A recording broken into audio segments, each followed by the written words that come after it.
हम में से अधिकांश महाभारत के उस प्रसिद्ध द्यूत प्रसंग को जानते हैं जहां युधिष्ठिर अपना सब कुछ हार बैठे थे।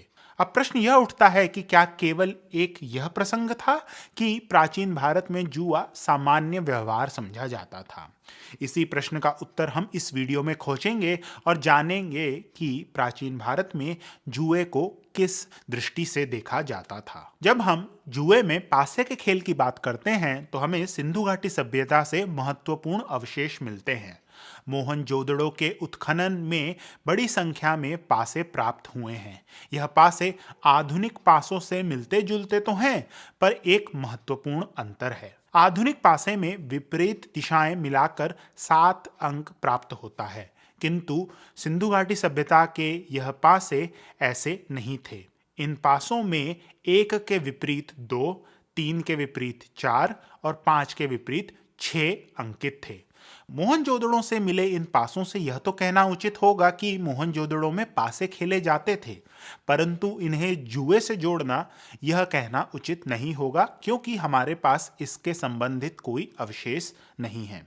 यदि हम वैदिक काल की बात करें तो हम पाते हैं कि ऋग्वेद के दशम मंडल में जुआरी की दुर्दशा से संबंधित एक महत्वपूर्ण सूक्त आता है, जो कि कुछ इस प्रकार है। उस पासे के कारण जिसकी एक ही बिंदु पर अंतिम घोषणा होती है, मैंने अपनी ही निष्ठावान पत्नी को त्याग दिया। मेरी पत्नी मुझे दूर रखती है, उसकी माता मुझसे द्वेष करती है। यह दीन मनुष्य किसी से भी सांत्वना नहीं पाता। जुआरी की पत्नी निराश और दुखपूर्ण रह जाती है।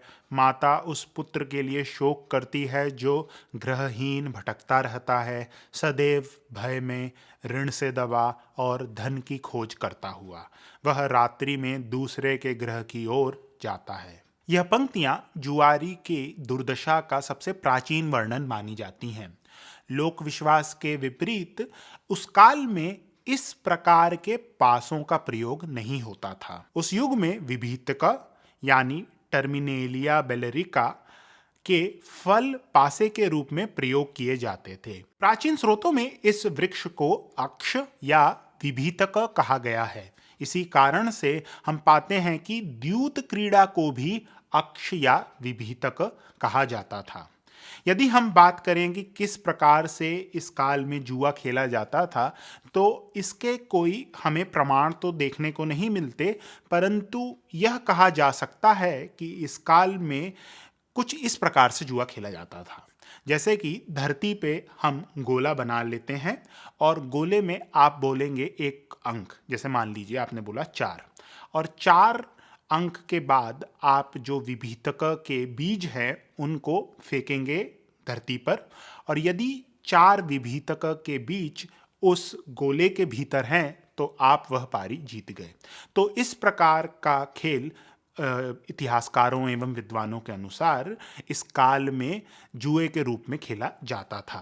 यदि हम शतपथ ब्राह्मण की बात करें, जो कि एक वैदिक कालीन ग्रंथ है, तो हम पाते हैं कि इसमें एक अधिकारी का वर्णन आया है जिसका नाम है अक्षावाप। अक्षावाप को राजा का रत्नी भी कहा गया है, जिससे हम कह सकते हैं कि यह पद राजा के अधीन था और इस पद का दायित्व यह था कि जो भी द्यूत क्रीड़ा हो रही है उस पर निगरानी या नजर रखना। उत्तर वैदिक काल की हम बात करें तो हम पाते हैं कि शब्दावली में परिवर्तन आया है। महाभारत, जो कि उत्तर वैदिक काल का एक महत्वपूर्ण ग्रंथ है, इसमें हम देखते हैं कि विभीतक शब्द का प्रयोग नहीं किया गया है, बल्कि द्यूत शब्द का प्रयोग आया है, जो कि खेल या पासे के लिए भी आता है और एवं खेल के लिए भी आता है। इसके अतिरिक्त पासे के लिए पाश शब्द का प्रयोग किया गया है। यदि हम अर्थशास्त्र की बात करें तो अर्थशास्त्र में भी द्यूत शब्द का प्रयोग ही हुआ है, और अर्थशास्त्र में तो एक अध्याय ही है जिसका नाम है द्यूत समाहव्यम। इस अध्याय में द्यूत यानी जुआ और समाहव्य यानी शर्त के बारे में कौटिल्य बात करते हैं। कौटिल्य इन दोनों शब्दों में क्या अंतर है इसके बारे में तो हमें नहीं बताते, परंतु यदि हम मनु के धर्मशास्त्र को पढ़ें तो मनु ने इसकी व्याख्या की है। मनु के अनुसार द्यूत या जुए में निर्जीव वस्तु लगती है, वहीं समाहव्य या शर्त में सजीव प्राणियों का प्रयोग किया जाता है, जैसे कि पक्षी युद्ध। कौटिल्य के अर्थशास्त्र में कौटिल्य द्यूत या जुए को तो बुरा जानते हैं, परंतु इसे प्रतिबंधित नहीं करते। उनके अनुसार द्यूत क्रीड़ा पर राज्य का नियंत्रण होना चाहिए, इसीलिए वह द्यूताध्यक्ष की उपाधि बनाते हैं, जिसका नियंत्रण होता है द्यूत की पूरी क्रीड़ा पर। द्यूत ग्रह भी कौटिल्य के अर्थशास्त्र में आया है, जहां पर सरकार द्वारा द्यूत खेलने की अनुमति दी गई है। केवल इसी ग्रह में आप द्यूत खेल सकते हैं। और यदि कौटिल्य की पूरी व्यवस्था को हम देखें तो कौटिल्य के अनुसार आप इस ग्रह में द्यूत या जुआ खेलिए, और जो भी आवश्यकता होती है द्यूत खेलने के लिए, यदि हम बात करें पास से और बाकी सभी वस्तुओं की, तो इस सब की व्यवस्था सरकार या राज्य द्वारा की गई है।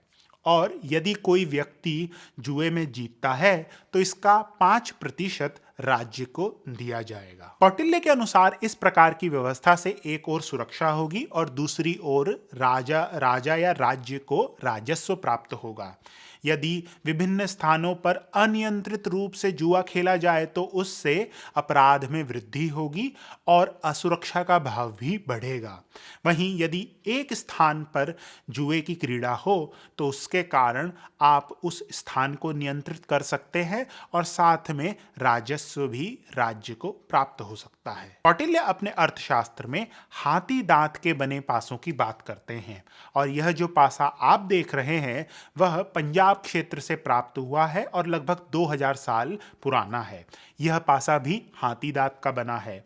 यदि हम बात करें सिंधु घाटी सभ्यता के पासों की, तो हम पाते हैं कि यह पासे हाथी दांत के नहीं बने थे, यह बने थे मिट्टी के। धर्मसूत्र एवं धर्मशास्त्र में हमें एक मत देखने को नहीं मिलता।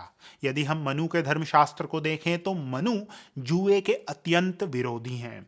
वह राजा से इसे प्रतिबंधित करने को कहते हैं, और उनके अनुसार यदि कोई भी व्यक्ति जुआ खेलते हुए पाया गया तो उसे दंड, शारीरिक दंड देना चाहिए या देश निकाला देना चाहिए। वहीं आपस्तंभ सूत्र में जुआ खेलने की अनुमति केवल राजाओं को प्राप्त है और यह जुआ सभागृह में खेला जाना चाहिए।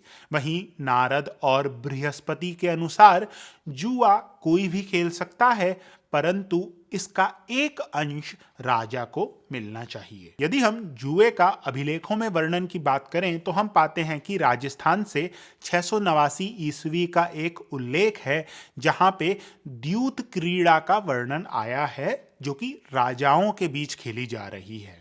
और इसमें एक अधिकारी का भी वर्णन आया है, जिसका नाम दिया गया है द्यूत सभापति, जिससे हम कह सकते हैं कि इसका कार्य, इस अधिकारी का कार्य द्यूत क्रीड़ा को देखना या उसको नियंत्रित करना था। इसके अतिरिक्त पल्लव राजा सिंहवर्मन के 6ठी शताब्दी के एक अभिलेख में द्यूत पर कर के बारे में बात की गई है। इस प्रकार के कर का विवरण बिल्हारी अभिलेख में भी हमें पढ़ने को मिलता है। तो इस प्रकार से हम देखते हैं कि साहित्य एवं अभिलेखों में जुए का वर्णन मिलता है, जिससे हम कह सकते हैं कि जुआ प्राचीन भारत में सामान्य था। परंतु इसकी जो अवधारणा थी उसमें हमें विभिन्न प्रकार के मत पढ़ने को मिलते हैं। यदि हम आधुनिक भारतीय राज्य की बात करें तो इसकी दृष्टि कौटिल्य के समीप न होकर मनु के समीप है। अर्थात आज के समय में जुए को जिस प्रकार से देखा जाता है या जिस प्रकार से जुए की अवधारणा की गई है, वह मनु का जो मत है उसके समीप है। यदि आपको यह वीडियो अच्छा लगा तो कृपया करके सब्सक्राइब करें। धन्यवाद।